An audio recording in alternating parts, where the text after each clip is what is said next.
the key is having confidence and just thinking, that you're able to do what you set out to do.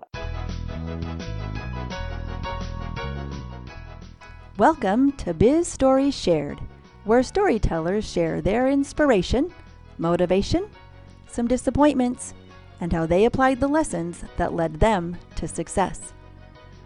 Stories are gifts. Listen as these gifts are shared. Now, here is your host, Charlotte Plott. Hello, storytellers. This is Charlotte Plott, and I am thrilled to bring you our guest today, Nancy Nemitz. Nancy, are you ready to be a storyteller? I am. Nancy Nemitz is the founder and owner of Create the Space Professional Organizing, LLC. She is located in Mesa, Arizona, and started the business in 2004. Nancy is a member of the National Association of Professional Organizers.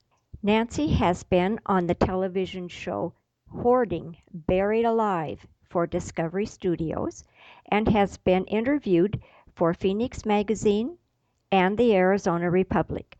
Nancy has been a columnist for the local publication Up Close for 10 years. Nancy specializes in working with business owners, helping them become more productive and efficient. This means she doesn't organize garages, closets, or children's rooms anymore. She is a motivational speaker as well as a speaker on topics of time management and productivity.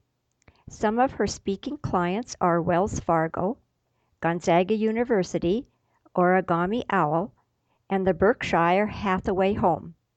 In addition to her creative space work, Nancy and her son walk the El Camino, and I'm going to ask her to share about that experience too. Well, Nancy, I've given our listeners just a little summary about you, so take a minute, tell us more about you personally because we really want to get to know you better, and then give us an overview of your business. Well, I started the business in 2004 and started out working more with residential clients and worked with residential clients and weaving in business clients for a number of years, but really found my passion in business clients because I like to keep up with the latest in the business news. I love to read the Wall Street Journal business books and find that working with them, working with the business clients really is a better use of my skills, I think.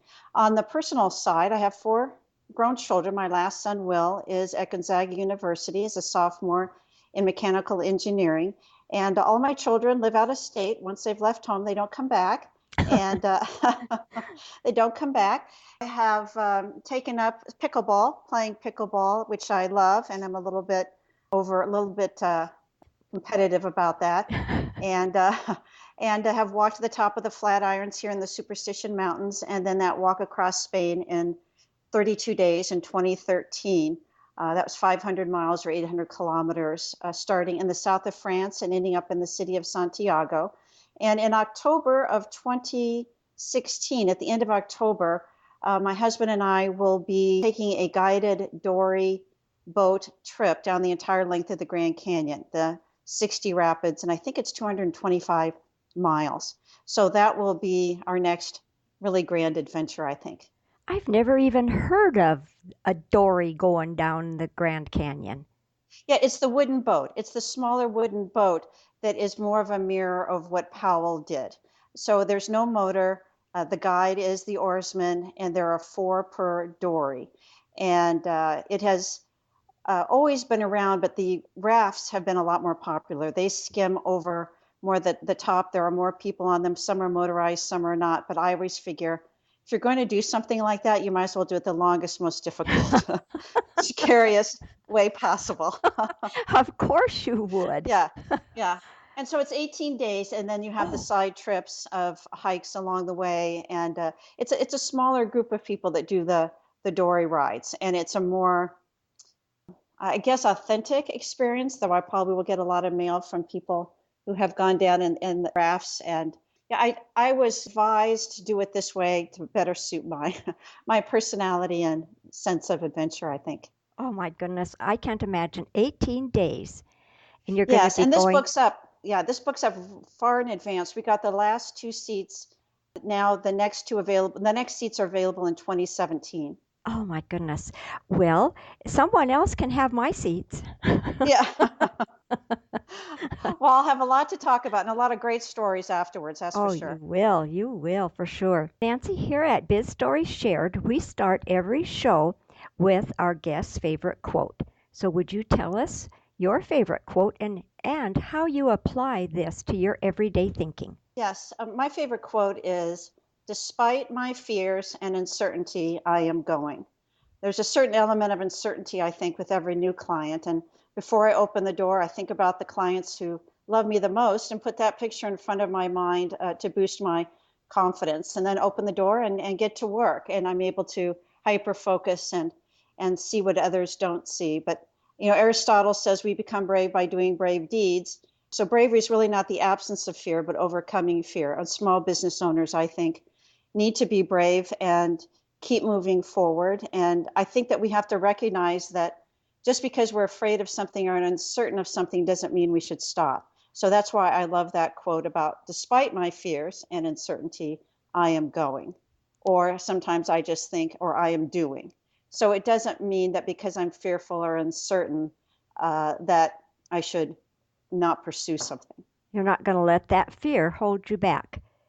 But I think it's important, especially even when I work with my clients, to recognize the fear and acknowledge it and say, by doing this or taking this risk or taking this chance, I might feel anxious and I might feel somewhat fearful, but that's okay.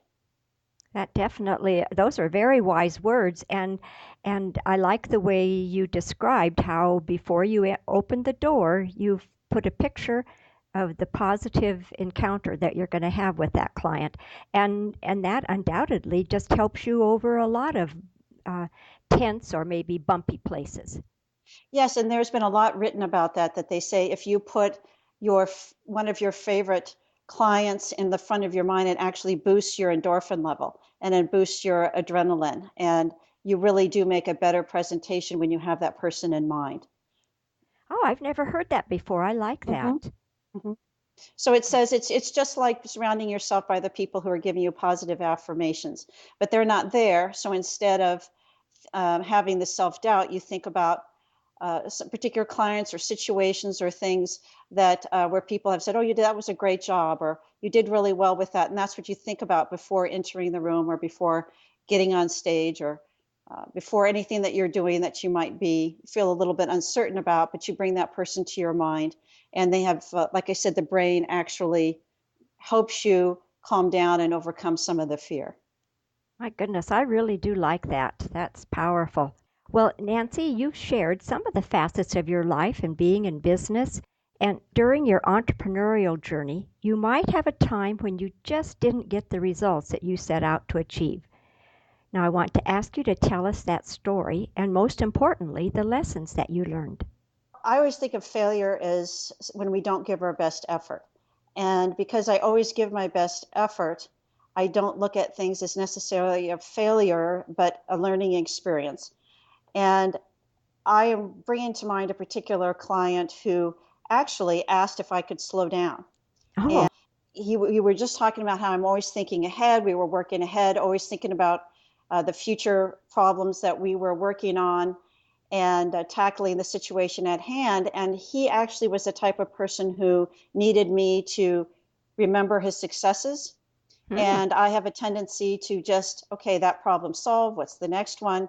And he was a good reminder to me that, every once in a while, you have to let people know, "Oh, you did a great job." And, remember where you came from and remember, how much you've overcome already. So we made a point at the end of every session to take the last 10 minutes and go over everything that went really well, everything that he achieved that week. I met with him once a week for quite a few years. And we just made that a point, great job.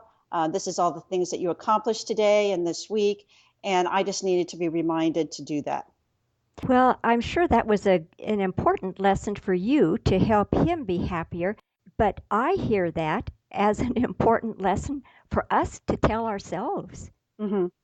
Yes, yes. And I think especially for my type of personality, which is very forward moving. I Yes. am not the type to look back and reminisce a lot.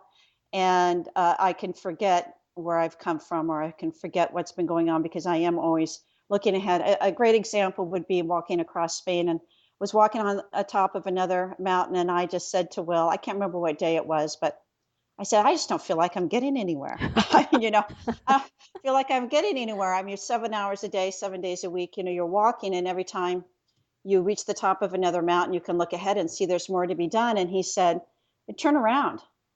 And do you Oh, see that mountain back there? That's where we were yesterday. And do you see that city down there? That's where we were this morning. We'll get there. And I think that was a really wise lesson in turn around, look back so that you don't become discouraged and you can put things in perspective. oh, that is a really good lesson and one that I want to remember that, and I hope our listeners do too, because it helps us keep from getting discouraged, and we need to give ourselves acknowledgement about what we've succeeded and how far we've come. Yes, we do. And I think as business owners, we're pretty hard on ourselves. That's And true. yeah, yeah. That's very true. Well, thank you for sharing that story because sometimes it's hard to relive if we had had a lot of painful moments. But when we review those times, it helps us to remember that we did learn lessons and that we can just keep moving forward with them. Well, we learn our lessons during the hard times. Oh, that's true. Yes, true. Well, I met you through your articles in the Up Close, and then I took a class from you when the topic was regarding which documents to keep and for how long. It was a very helpful class because we could ask questions. And I will admit too that I had you come and help me with some organizing, cleaning out the spaces of my, I wasn't hoarding, but I just kept too much paper. So you really did help me with that. So I know you're good. Well, thank you. And I think it's people find it very difficult to reach out for help. And I think we Mhm. have to just realize that because one area of our life is maybe not something that we focus on all the time, doesn't mean that we don't do a lot of other things really well. And I think it's hard for people to reach out, especially to someone that does what I do, because I'm in their space Mhm. and I see, and they tell me things that they say they haven't told a lot of people because I'm seeing the paperwork, or I'm seeing what's going on, and sometimes it's hard for them to reach out because I'm in their personal space. Right. Yes. So I always admire my clients. I think they're just great for letting me in. Well, you're right. We are great for letting you in. Yeah, I think so.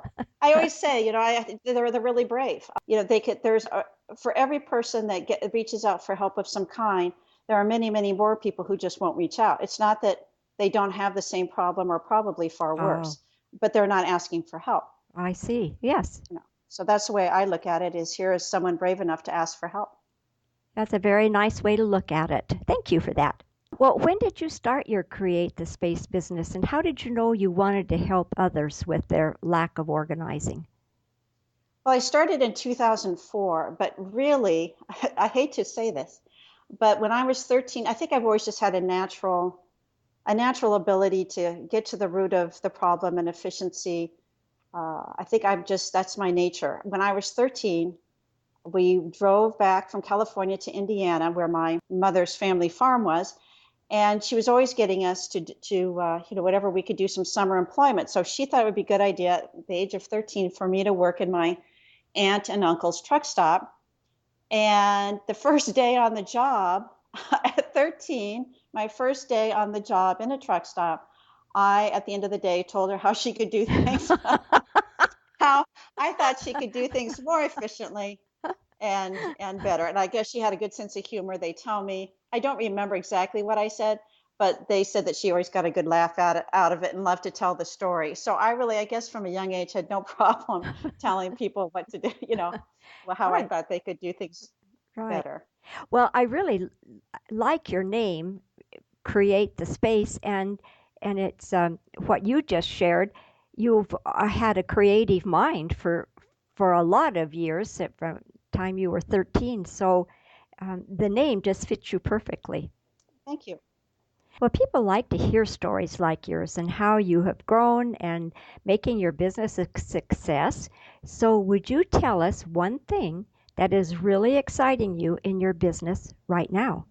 Well, what I'm working on right now is working with associations and businesses who are looking for breakout session speakers or trainers. And as far as productivity and organization is concerned, still looking for those employers who are successful but are, reaching out for help. And I'm continuing to develop these opportunities. People keep asking me to write a book just because there are just so many stories of my growing up with my father was head of the mafia division for the FBI in Los Angeles, and Yes. there are the stories from that and the Camino and my Waikiki rough water swim, and some of the other things that I've done, but I haven't quite figured out what format that will take yet. So that's what I'm currently working on, trying to figure out whether that would be a booklet or a CD or so. I'm not really sure at this point, but that's the project that's in the works. Wow, that sounds exciting. I don't think a booklet is going to hold Oh your yeah. stories. Yeah, well, and I think we all have stories, and a lot of people will say, because I've spoken to other organizers who speak for fees in the national group, and they've said to me, well, what if we don't have the stories to tell? What if we haven't done anything that's really exciting? And I said, well, you all have stories to tell. I think a lot of times you just don't realize it and you don't make a note of it. So if something that happens to you or somebody says something to you that either you make them laugh or something happens, I think you need to make a note of that. And it doesn't have to be that it's an adventure or something like that. There are things that happen to people that really do create good stories that don't have to be, going on, walking across Spain or going down the Colorado. I mean, I think every day and everyday life has its own Well, has its own that's story.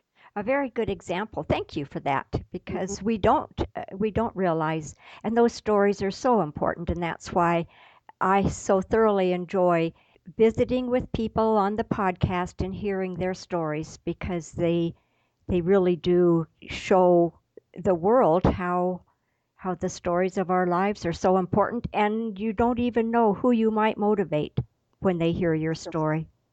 That's That's true. that's great. Well, Nancy, what is the best business advice you've ever received?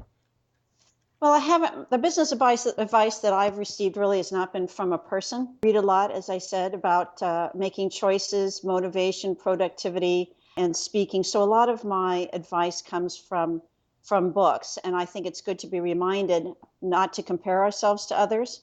That's one of Yes. the things that I've taken out a lot of the speaking books that I have looked at. That people stop taking risks and they stop doing something because they're afraid to be compared to someone else. But I think people don't want perfection, and people really don't like perfection, and it's our imperfections and our just the way that we do things that I think respond to people as long as we're authentic. I think people, as I look at speakers, and sometimes I will think that they're just too polished, and I think that the speakers that are more interesting are the ones who are more themselves and more authentic. And I have seen some make terrible mistakes that they're laughing at themselves up on the stage, and they've done Oh, some really crazy things by accident. And we're rooting for them and say, oh, that's okay, because we sure. like them. And Right. so I think speakers should just be themselves. And I think whatever it is that we do, if we can be as authentic as possible, I think people are going to respond to that. Being authentic, that really is a good a good description, and it should help us be more comfortable and not have the fear of speaking because I think a lot of people would like to share either their knowledge or their stories and whatever, and then having getting rid of that fear would allow them to do that. That was a Well, very fear, I think, right. Well, perfection causes stress. I uh-huh. think perfection causes stress. And so when we just say be ourselves, be the best of ourselves, don't stop trying to improve. But if we wait until we're perfect or something is perfect, nothing will ever get done. Right. What is that saying? Progress, not perfection? Is that? Right. Well, people, that's one of the reasons people procrastinate so much. A lot of Uh-huh. procrastinators will say they're perfectionists. I always look at it and say, unless you shipped, unless you finish something, it doesn't really matter how many projects you're working on.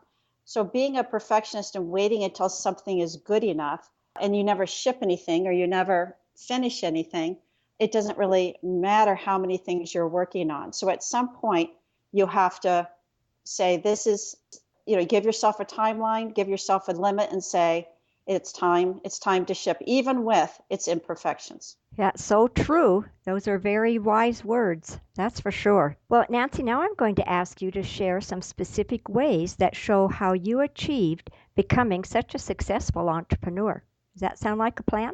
Yes, well, I think it's just truly taking one step at a time. It's taking one step at a time, asking for advice when necessary. And I think the key is having confidence and just thinking, that you're able to do what you set out to do. And, there's a lot of people that have a lot of great ideas, but they don't do anything about it Yeah, or with it. And right. so I think you have to just keep putting yourself out there, putting yourself at risk, really. Anytime you go out into a group or a crowd or a network or go on the radio or Right. go on TV or do any of those things, you're putting yourself up for criticism, and I just think you have to overcome that and say that's okay. That's okay. So I think that's really all I've done is look for opportunities, take opportunities when they come up, and not be afraid of opportunities or afraid to put myself out there and take the risk. Right. Well, and even doing the podcast when you haven't done one before, that you didn't let that stop you and you just said, "Oh, that sounds like fun. Let's do it." Sure, So sure, why not? that's wonderful. Well, what is the vision of the future of your business, Nancy?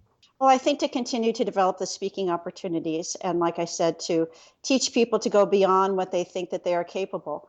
That's really my theme and my motivation in any of the things that I'm doing, because I think people don't realize how much they're capable of doing. Anytime I've done any of those long events, the swim, the 2.5 mile swim in the ocean, or the walk across Spain, there was always the point, always, where I thought I was absolutely crazy, for for for doing that, right in the middle of the swim. Or I remember going up a hill on the Camino, my feet literally stopped moving, and as if they were detached from my Oh, my legs. And I said, "Oh my gosh, you've stopped moving." And I just thought, well, I'll just go sideways for a while. And I walked sideways, and then I walked backwards for a while, and then got my energy up. And I think that I just thought to myself, well, gee, that's a lesson, that if what I'm doing isn't working, try something different, even if it's unconventional, for a while.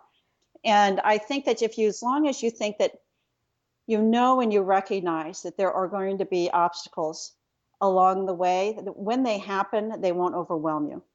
So plan for the fact that there's going to be disappointments, there's going to be setbacks and obstacles, and then you're not surprised. I talked to Janice McCaffrey, who's a 3-time Olympian from Canada, and she said that when she trains athletes, they all know at a certain point that they're going to think about quitting. And so you plan for that, and you think about that when that happens, this is what I'm going to think about. This is really? how I'm going to handle it.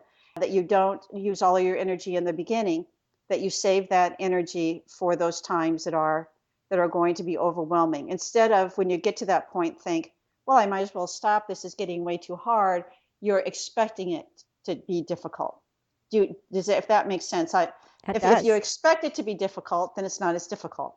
And I don't think you have to be a swimmer or walking the Camino, because it seemed to me that those words of expecting that there are going to be disappointments and it's going to be hard, if you know that, then, and what are you going to do when that happens? Then Exactly. you can continue. It's Right. instead of letting it frighten you away and you quit. Well, exactly. I think people, when they encounter an obstacle, they take it as an excuse to stop. Hmm. Instead, that's not really what that is. That's an opportunity. Okay, instead of it being an obstacle, it's an opportunity. Right. That's a classic. I like that. Thank you. Thank. It's not an obstacle, it's an opportunity. Hmm. Great. Well, Nancy, can you share one of your personal habits that you strongly believe contributes to your success? I think I'm very disciplined. Well, I know I'm very disciplined, and I think that contributes to a lot of my success, because I do what I say I'm going to do when I say I'm going to do it, mainly because it makes my life so much easier. Right. I don't have to deal with the consequences of disappointing somebody by not doing something on time. I really pride myself in getting my work done on time and meeting the expectations. And my mom would tell you, because she's told me this before, that I've always been very dutiful, Mm-hmm. and just done what I was supposed to get done. And I think discipline is something that people ignore a lot these days. And when you're undisciplined, I think is when that's when the whole customer experience starts to fall apart. And I think people just get themselves into more problems that could have been avoided, Mm-hmm. if they just had a little bit more discipline. Now, that's very different than motivation. And motivation, a lot of people think is a feeling. Like I have to feel motivated. And no, because motivation is not about feelings, it's an act of the will. Oh, So, yes, so you don't have to feel anything. It's not about feelings. And, a lot of times I do not feel motivated to do some of the things that I'm doing, but because I want the outcome to be a certain way, then I have the discipline to get it done. So a lot of people will think, oh, I just have to feel like it, because you've heard that expression, I don't feel like doing that today. I don't feel like it. Well, it's not about feelings. mm-hmm. So I think when people realize that it's not about the feelings, I can feel like not doing it, but I will anyway. Well, we were speaking about about discipline and not disappointing a customer. I think that you also sort of alluded to if you don't do it, you're disappointing yourself. Well, I have very high standards for myself, and people will say I'm too hard on myself. Yeah, and so I am my worst enemy when it comes to that. So I don't have to wait for someone to, I will be the first one, if I don't think I lived up to an expectation. So, well, I think it's fun, frankly. I mean, I just think it's fun to have a goal and to work for that, and I enjoy that self-satisfaction of Right. getting something done that I think is difficult. That's why I think I strive for some of the difficult things because I think that's more fun. Well, it definitely sounds like you're having fun. Yeah. Well, Nancy, do you have an internet resource to share with our listeners which helps with your efficiency, like Evernote or an app? Yes, I do like Evernote. I do Okay. like Evernote, and then I do refer Evernote to clients. I think that helps get all those little pieces of paper off the desk. But I'm a firm believer in doing what works for you. A lot of people try and push someone into technology. Maybe that just doesn't work for them. Maybe it's that notebook is better for them. Right. I think that you have to really think about where do you achieved what you wanted to achieve? When did you get those tasks done? And what helped you to do that? Not be afraid of technology, but at the same time, don't use it if it's not helping you. There's a lot of people that are using 5 and 6 different things, and then it becomes more confusing. I think the Hmm. simpler, the better. I do like Evernote for that reason. So I do like Evernote a lot. I do too. So thank you for that. And storytellers, you'll find the links to these sites in the show notes of today's episode at bizstorieshared.com/Nancy Nemitz. Well, would you describe for us a perfect referral for your business? These would be business associates or clients that the listeners know who would benefit from doing business with you. Well, a good referral for me from the productivity and organizing side would be a small business owner who's already successful, that has between 1 and 15 employees, who is looking for a trusted advisor and an experienced productivity expert. And what's really an important characteristic of my most successful clients are those who are coachable. So those who are looking for advice, are willing to implement the advice, and really want a team member to work with them. As far as the speaking is concerned, any association or business who's looking for a breakout session speaker, motivational speaker, or any of the business organizing and efficiency topics, those would be a good fit for me. Great, thank you. So, Nancy, if you could recommend just one book to our listeners, what would it be? Well, this one is going to be a surprise, I think. It is, yes. It was written by a man who trains national security, CIA. His name is Gavin DeBecker, D E and then capital Becker, Gavin DeBecker. And I highly recommend this book and give this book as gifts a lot. And it's called The Gift of Fear. Oh, And it's a a book that really talks about how women especially have these instincts that tell us, kind of get that feeling that something may not be quite right, but our logic will overtake it and say, well, I'm not sure why I feel this way or think this way. So they go against their instincts, and that's when they get in trouble. But I especially like the book for this one part where he talks about how to say no. He Yes. talks about how men have no problem saying no for the most part, and how important it is not to qualify your no's. If you're saying no, it's important just to say no and not add, well, no, not right now. No, but maybe in 3 months from now. If you really mean no, it's really important to be firm on your no so you don't open up yourself for additional manipulation. So it's really a good book about manipulation and trusting your instincts. Oh, that does sound like a good book. The Gift of Fear. Yes. Well, thank you for that. Well, Nancy, I have truly enjoyed listening to your journey and the stories that you shared. So, would you please tell us one more time how we can get in touch with you and any other resource that you want us to have, and then we'll say goodbye. My website is createthespace.com, and your listeners can email me, Nancy, at createthespace.com. And I would be happy to answer any of the questions that they might have as a result of the podcast, or if there's a business opportunity that we might be able to partner with, I would be interested in that as well. So Nancy at createthespace.com, or my website at createthespace.com. And I appreciate this opportunity, Charlotte. It's been very nice of you to have me. Well, it's my pleasure. My pleasure. Always have loved your stories and your dedication to progress. Thank you. Thank I you. almost said perfection, but Yeah. I'll just say progress. And thank you for being so generous with your time and You're welcome. sharing your expertise and experiences. Thank you, Charlotte. You're welcome. Thank you. Okay, listeners, again, I'll say you can find these links to the resources and everything that we've been chatting about in today's episode by going to bizstoriesshare.com/Nancy Nemitz. Thank you again, Nancy, and goodbye. Bye, Charlotte. Give the storyteller some love. Go to bizstoriesshare.com, click on the iTunes button, and give a 5-star review. Thanks.